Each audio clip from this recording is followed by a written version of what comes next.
একজন আত্মমুগ্ধ ব্যক্তি তাদের সম্পর্কে সত্যটা জেনে ফেললে আপনার উপর ক্ষিপ্ত হবে।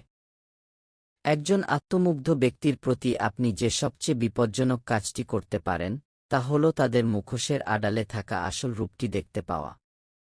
আত্মমুগ্ধ ব্যক্তিরা প্রতারণা, কারসাজি এবং সতর্কভাবে তৈরি করা মিথ্যা প্রতিচ্ছবির উপর নির্ভর করে টিকে থাকে।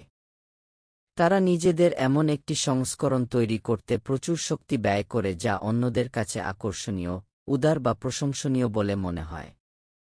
কিন্তু বন্ধ দরজার আড়ালে বাস্তবতা প্রায়শই নির্যাতন, নিয়ন্ত্রণ এবং দ্বৈত নীতি হয়ে থাকে। যখন আপনি অবশেষে সত্যটা উন্মোচন করেন, গবেষণার মাধ্যমে, অভিজ্ঞতার মাধ্যমে বা বিভিন্ন সূত্র মিলিয়ে, তখন তারা লজ্জা বা অনুশোচনা বোধ করে না। বরং তারা নিজেদেরকে হুমকির সম্মুখীন মনে করে। আপনার সচেতনতা তাদের ক্ষমতা কেড়ে নেয়। একজন আত্মমুগ্ধ ব্যক্তি চায় না যে তার আসল রূপ প্রকাশ হয়ে যাক, কারণ প্রকাশ হয়ে যাওয়ার অর্থ হল নিয়ন্ত্রণ হারানো। এ কারণেই ক্ষমা চাওয়া বা নিজেদের পরিবর্তন করার পরিবর্তে তারা তাদের রাগ আপনার উপর ঝাড়ে। তারা আপনাকে সন্দেহবাতিগ্রস্ত, অকৃতজ্ঞ বা এমনকি পাগল বলে অভিযুক্ত করতে পারে।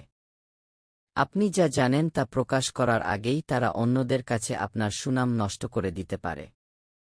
তাদের রাগটা সত্যের জন্য নয়, বরং আপনি তাদের মিথ্যাগুলো ধরে ফেলেছেন সেই কারণে। এই প্রতিক্রিয়াটি বোঝা অত্যন্ত জরুরি। এটি আপনাকে বুঝতে সাহায্য করে যে তাদের রাগ এই প্রমাণ দেয় না যে আপনি কোনো ভুল করেছেন, বরং এটি প্রমাণ করে যে আপনি এমন কিছু উন্মোচন করেছেন যা তারা মরিয়া হয়ে লুকাতে চেয়েছিল। জ্ঞানই আপনার শক্তি এবং সীমা নির্ধারণই আপনার ঢাল।